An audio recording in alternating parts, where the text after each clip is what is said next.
Olá, pessoal. Essa aula de hoje ela vai ser um pouco mais teórica, mais voltada ao que a gente vem falando aqui frequentemente, que é a tal da evidência, né? Então a gente vem falando de determinada manipulação, determinado suplemento possui evidência científica ou não possui evidência científica. A gente tem falado muito em baseado em evidência. Então, a ideia é tentar entender como funciona esse procedimento de ser ou não baseado em evidência, né? Então, a primeira coisa que a gente tem que fazer é primeiro definir o que é uma evidência, né? Então, se a gente for num dicionário, a gente vai encontrar a seguinte definição para evidência: caráter do que é evidente, manifesto, do que não deixa dúvidas, uma determinada prova. Então, basicamente, evidência tem a ver com prova. Provar que algo funciona ou que algo existe, ou provar que algo não funciona, que algo não existe. E é claro que quando isso é bem amplo, né? Isso pode ser usado em direito, por exemplo, uma evidência de um crime, mas no nosso caso aqui, a gente quer voltar a uma determinada área que é nutrição, que é uma área que automaticamente se relaciona com ciência. Então, o que a gente busca, na verdade, é uma evidência de caráter científico. Então, o que é uma evidência científica, né? É um conjunto de informações utilizadas para confirmar ou negar uma teoria ou uma hipótese científica. Então, automaticamente, para você obter uma evidência científica, você terá que recorrer ao tal do método científico, que basicamente existe uma estrutura, uma forma de se conhecer a natureza pelo olhar da ciência. É diferente do olhar da natureza ou a busca da verdade por um olhar do conhecimento popular ou do conhecimento religioso. De forma alguma a gente pode colocar um como melhor do que o outro, mas sim de formas diferentes de se olhar a realidade, de se interpretar o mundo. Então, quando a gente fala em evidência científica, basicamente nós estamos falando de usar o método científico para comprovar ou refutar uma hipótese ou uma teoria científica. Então, trazendo isso um pouco mais para a nutrição esportiva, se eu tenho um determinado suplemento que eu acho que ele tem algum efeito, porque ele tem uma característica de atuar em determinado sistema, e isso pode levar a melhor ou não do desempenho, ou mais ou menos emagrecimento, isso é uma hipótese. E tem formas de se testar essa hipótese a partir do método científico. O problema é que o método científico ele não tem, assim como outras formas de conhecimento, não tem o poder de provar ou refutar algo ad eterno.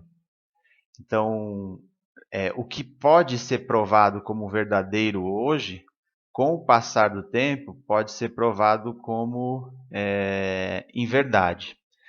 Então, o conhecimento científico gerado, ele é temporário e transitório.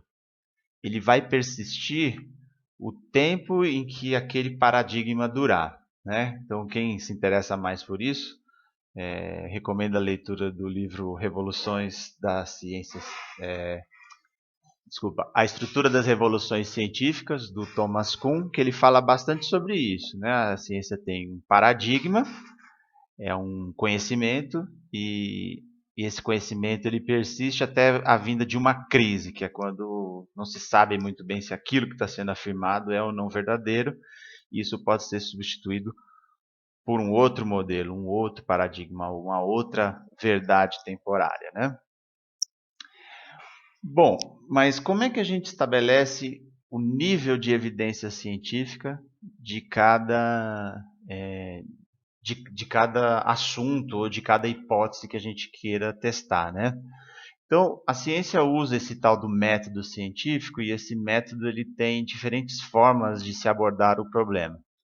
Então, e isso tem uma espécie de hierarquia quando a gente traz para a área da médica e nutrição esportiva, enfim. que começa primeiro com estudos experimentais. Existem outros níveis, né? Mas aqui eu estou resumindo e indo já para os mais robustos. Então, se eu quero saber se um determinado suplemento melhora o desempenho numa prova de corrida, por exemplo, numa corrida de 10 quilômetros, eu tenho que fazer estudos experimentais com esse suplemento, né? E como que eu faço esses estudos? Eu vou testar em mim mesmo? É uma forma, eu testo em mim mesmo, mas eu sei qual é o produto que eu estou ingerindo. Provavelmente isso vai criar uma antecipação psicológica, de eu espero melhora, porque eu acredito que aquilo melhora. Então, aquilo vai se mostrar eficiente, mas eu não vou saber se foi por conta do suplemento em si ou porque eu estava antecipadamente é, esperando melhora, né? Então, para você conseguir controlar todas essas variáveis e chegar o mais próximo possível do efeito daquela substância, você tem que se remeter a estudos experimentais do tipo randomizado, placebo controlado, duplo cego. O que é isso?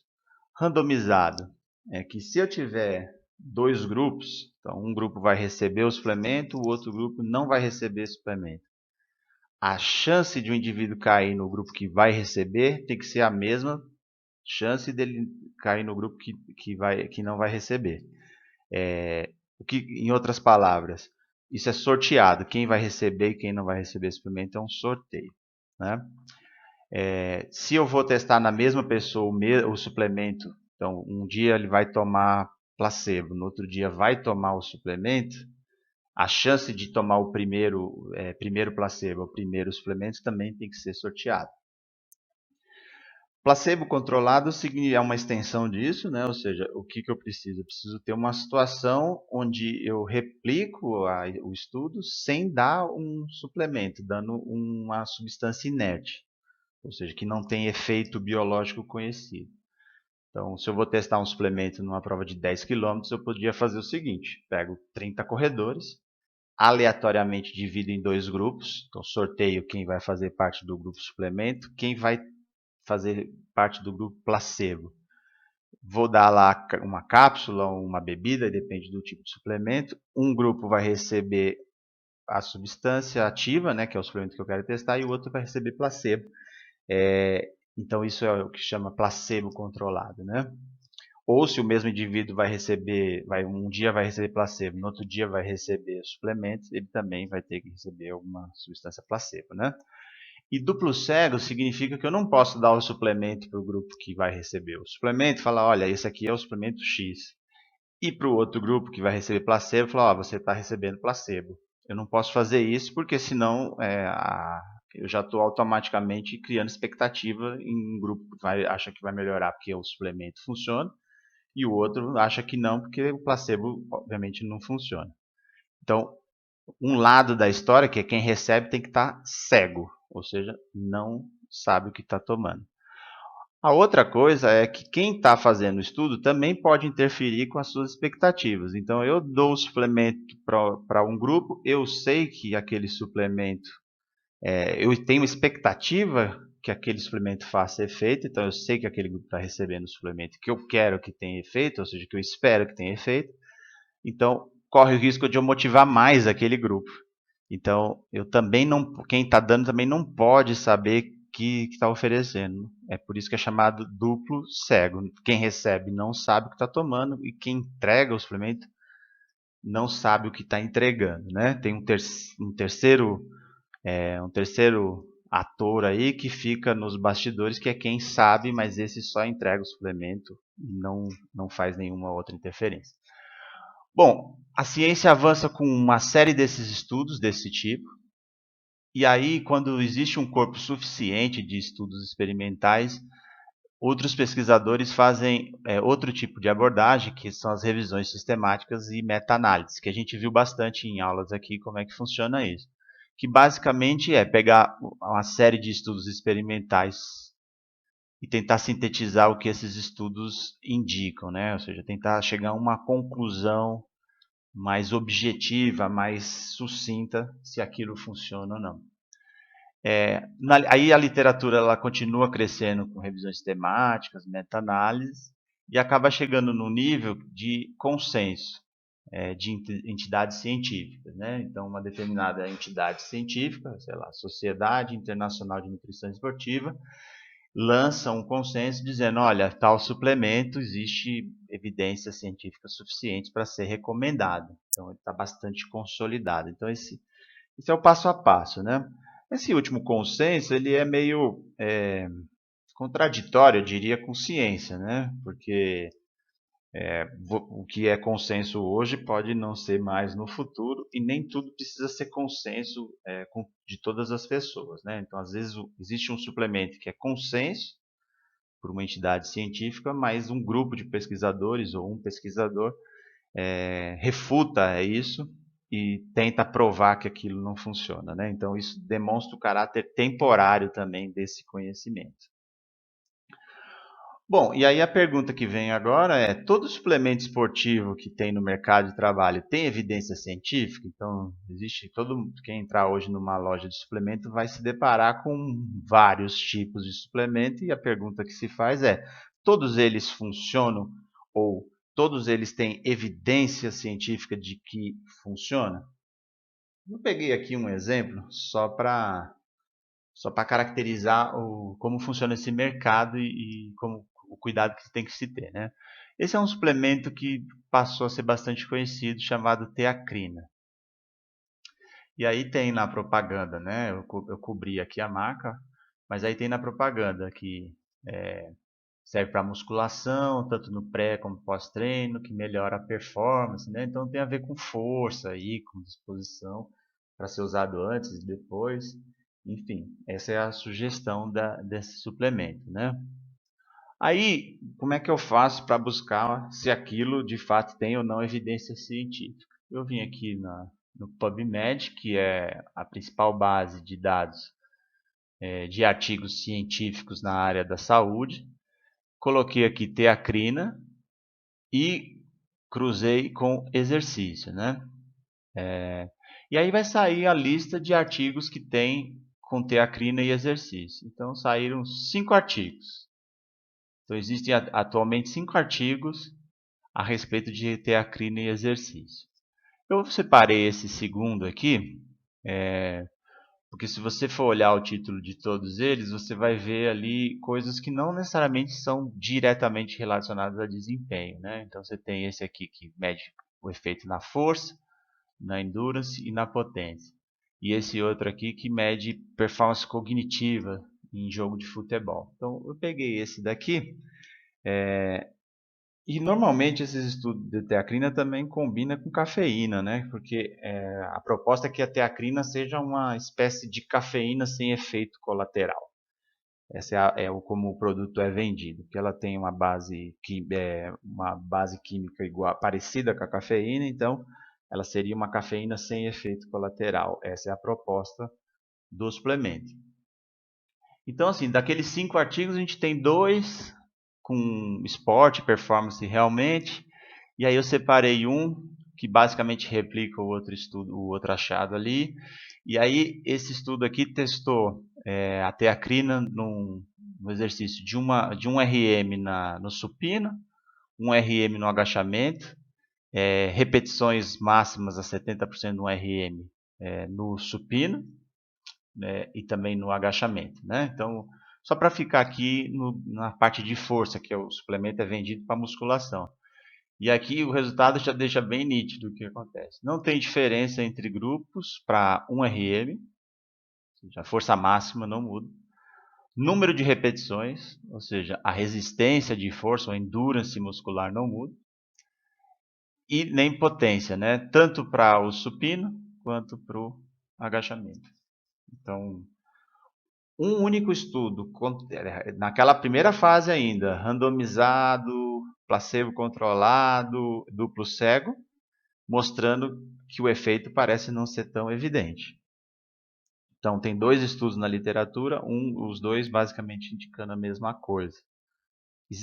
A pergunta: existe evidência suficiente, evidência científica suficiente para esse suplemento ser usado? Essa é a pergunta que todo mundo deveria se fazer quando faz uso ou indica um suplemento. Bom, quando a gente vai para consenso de entidades internacionais, a gente observa isso daqui. Esse aqui é o consenso do Comitê Olímpico Internacional, o último que tem ali, né? E eles dizem assim na abertura do artigo, né? Suplementos que tem como meta aumentar a performance direta ou indiretamente, tem um monte no mercado, mas apenas alguns têm boa evidência de benefício. E esse alguns está listado aqui em vermelho, seria a cafeína, a creatina, agentes tamponantes, que aí inclui bicarbonato de sódio e beta-alanina, a gente vai ter uma aula de cada um desses aqui, e nitrato. A gente também pode ter uma aula sobre nitrato. Esse é um daqueles que, embora exista um consenso, eu particularmente tenho restrições se isso de fato tem benefício ou não. E quando falar sobre essa aula eu vou tentar explorar isso. Bom, aí você tem às vezes consensos específicos para um determinado suplemento. Então, por exemplo, cafeína tem uma posição da Sociedade Internacional de Nutrição e de Esporte suportando o uso, né? E aí, claro, dá recomendações de como tem que ser usado.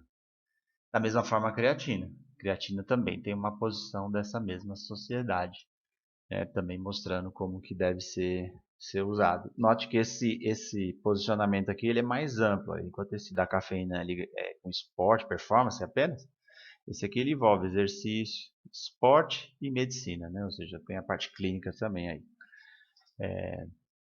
Bom, então, nessa aula, a gente viu, eu queria concluir só dizendo que a gente viu um lado de três possíveis lados.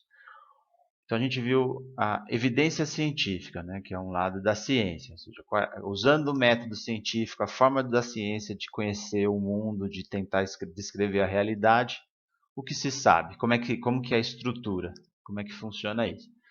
Só que quem vai trabalhar na prescrição não pode cegamente adotar apenas a evidência científica, porque a prática clínica ela é um pouco diferente. Ela também demanda o julgamento do profissional. Então, no caso do nutricionista, às vezes precisa fazer um julgamento, porque um determinado suplemento pode ter um grau elevado de evidência científica, mas pode não ser recomendado para determinado indivíduo em determinadas condições. Então, o profissional ele pode esticar um pouco isso, né? Usar algo que tem menos evidência ou deixar de usar algo que tem muita evidência a partir da sua análise, né? O que faz com que a prática clínica não seja uma ciência exata, né? Ou seja, não existe um procedimento perfeito na hora da decisão. A outra coisa que precisa ser levada em conta é preferências e variações individuais. Isso sempre vai existir. Todo suplemento ou toda manipulação, ela funciona para algumas pessoas, mas para outras não. E a evidência científica, infelizmente, ela é construída a partir de médias. Então, na média, o suplemento A, B ou C é eficiente, mas pode ser que esse determinado suplemento seja eficiente apenas para 70% da população. Então, vai ter indivíduo que não é responsivo. E se ele não é responsivo, não tem por que você usar, mesmo que tenha evidência científica. E existem, obviamente, preferências, né? Então, também, às vezes, tem gente que não gosta de tomar um determinado suplemento, não gosta de determinado alimento, a manipulação. Então, não adianta, só porque tem evidência científica, forçar para fazer uso. Tá certo? Então, a prescrição ela é algo que se encontra na intersecção dessas três coisas, né?